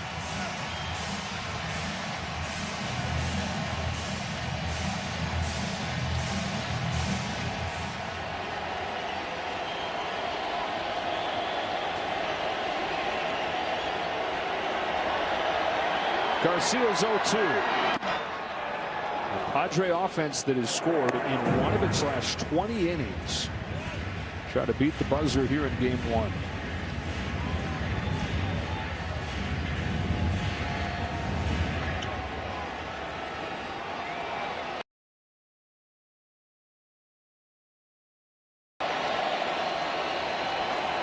A 1-2. Harper flips it to right. There's Soto. This game goes to the bottom of the 9th. The Phillies 2, the Padres nothing. Alvarado comes on. The Hoop Stars, former Hoop Stars in the building tonight. Ralph Sampson is good friends with the GM A.J. Preller. Current star Paul George. And Bill Walton, the San Diego native, taking this game in. 2 for the tie, 3 for the win for these Padres. And this place is revved up, trying to will their team to a comeback win as Jose Alvarado, the hard-throwing lefty, comes on for the bottom of the 9th. Well, some teams have that kind of flavor for this, and it seems like the Padres have learned how to kind of hang in these games and then find a way to explode and make this crowd go crazy. And, of course, Alvarado wants to, early on, set the tone by throwing strikes. Again, he can lose the strike zone. He did not do it against the Braves, and the Phillies are hoping he doesn't do it here in the 9th. Well, the Phillies have no set closer. So Dominguez handles the 8th. Alvarado here for the 9th. A guy that is in his 2nd season in Philadelphia, and it was so bad early on that he was sent to AAA. Spent 3 weeks in AAA. Since coming back, he's got a 1.66 ERA. And he went into the manager's office the day they clinched, and he said, look, I want to pitch every day. 7th postseason game for the Phils. 6th appearance for Jose Alvarado. And it begins with a strike to Austin Nola. And you know what that tells me is he's more connected pitching more often, because now he's connected to the strike zone. And when the ball comes out of his hand, it really looks like a golf ball, and it just disappears because it has movement and velocity. After Nola, top of the order in Profar. 1 ball, 1 strike. Padres led the National League this year. 12 walk-off wins. Are we going to see the brother matchup tomorrow? Oh, yeah. Buckle up, buddy. Aaron and Austin. Here's a 1-1. Pop foul. And it's 1-2. Game 2 of the championship series. He started by Aaron Nola, who's been fantastic for the Phillies, part of their great rotation. And his brother Austin. They've seen each other a couple times. They're tied at 1. Aaron struck him out the first time. Austin had the game-winning hit against Aaron in a 1-0 win earlier this year. Tiebreaker in the championship series. 1-2 pitch. Chopper to short. Bryson stopped. 1 gone in the 9th inning.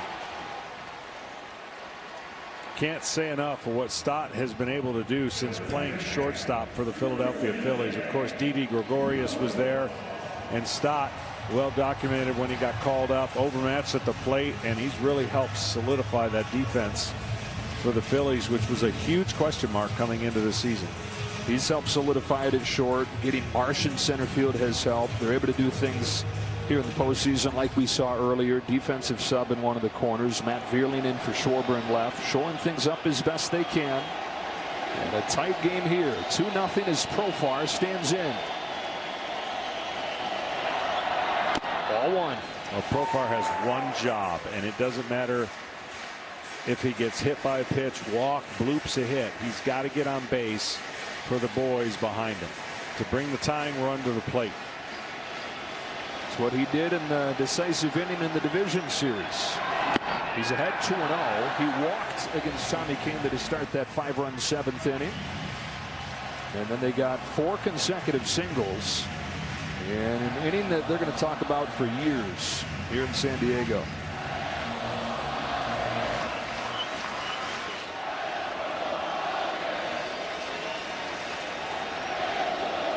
A 2-0. Ball 3 on Profar with Soto next.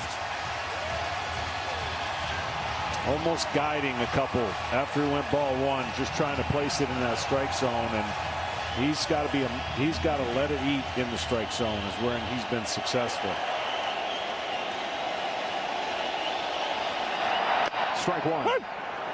That was his best pitch at 100 miles an hour because he knew, automatic take, throw it down the middle, see if it can hit his way on.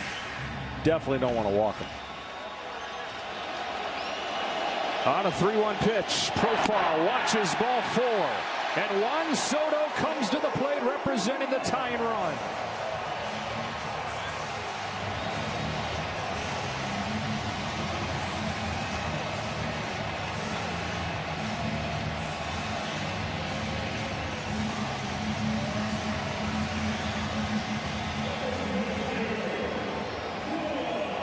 Realmuto out to chat with Alvarado.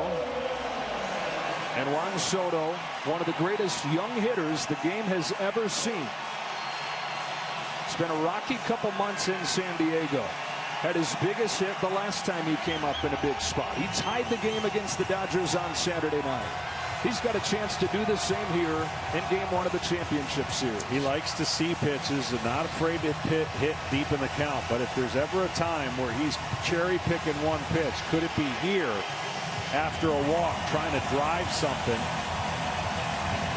But he has been very comfortable just patiently working the count. It's almost as if he sees the pitcher, what he's got on that night, and then adjusts after that. Here we go. Juan Soto chops one left side. Ball to second. One wide throw. The Phillies defense unravels.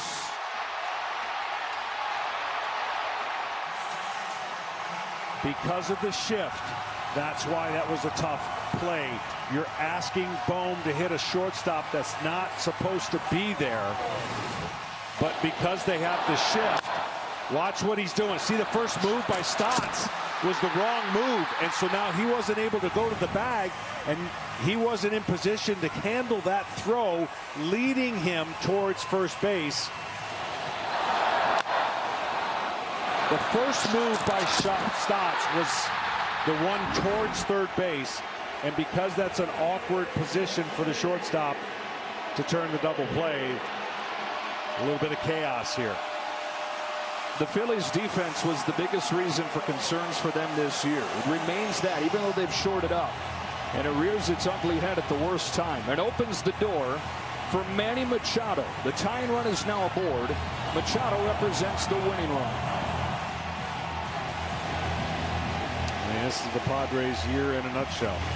It has been close games, and lift the roof off of the stadium if they're able to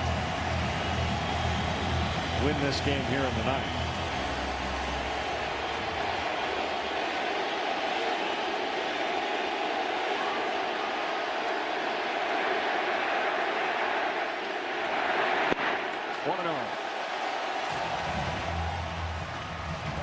Machado hit 17 go-ahead home runs this season. That was third in the major leagues.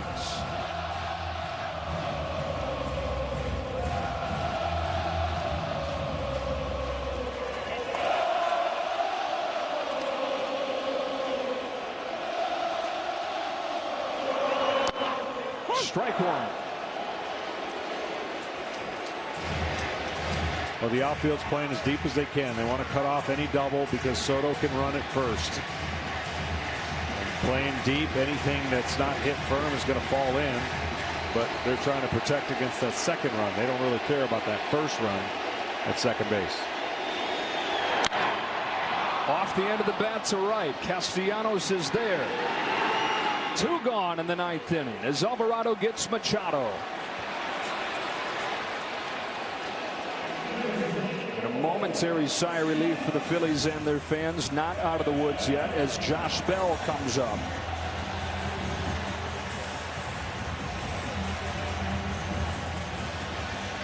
Now the Padres had 2 base runners over the first 8 innings of this game. They've got 2 here in the 9th. The walk for Profar. Soto reaches on an error. Now the Phillies only have 3 hits in this game. 2 of them though left the yard. They lead 2-0 with 2 gone in game 1.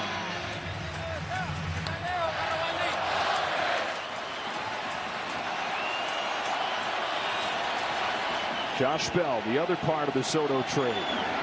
Swings and misses. 1-0-1 for strike one. That's kind of the area that Josh Bell likes too. Out over the plate. Wasn't able to catch up that one. His 1 hit in this postseason was a home run against Max Scherzer. And he has 17 of them. Over 95 miles an hour hit for home runs. 0-1 pitch. Bell takes ball 1. 7 scoreless from Wheeler tonight. They make the decision to hand it to the bullpen. Dominguez is scoreless 8th. Alvarado pitching with traffic in the 9th. On a 1-1, Josh Bell swings and misses, and the Padres are down to their last strike.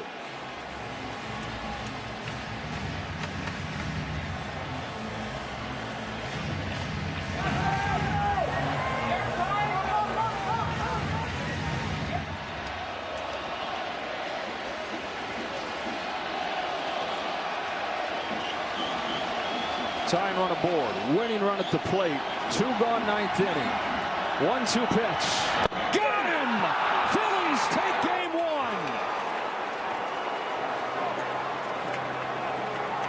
1. They survive game 1. Stranding 2 runners in the 9th inning. And on a pair of Soto home runs, Harper and Schwarber behind 7 scoreless from Zach Wheeler. It's a 2-0 win for Philadelphia. Yeah, tight game. I think a lot of them are going to be tight, and way to come back if you're Alvarado after walking the leadoff hitter to get to Soto, and then the play behind him didn't get made. It says a lot of his ability to pick up his teammates and make some really good pitches with Machado and of course Bell to end the game. These were 2 nasty pitches that you're trying to get a swing and a miss if you can, and this ball disappears on the inside part. It's a hard cutting slider that just buries down and in, and Bell pretty good at not expanding the zone. That ball was in the zone for a long time, and what a big moment right there for Philadelphia Phillies. They started their quest on the road. They will never have home field advantage, and they don't care. Yeah. They wiped the hot coals off of Alec Bohm over there at third, whose error made things look too close for comfort for Jose Alvarado in the 9th inning. Ultimately, it is 2-0 final score. 4 hits combined in this first game of the championship series. All the pitchers that came in really good in this one. Let's go down to the field with Ken Rosen.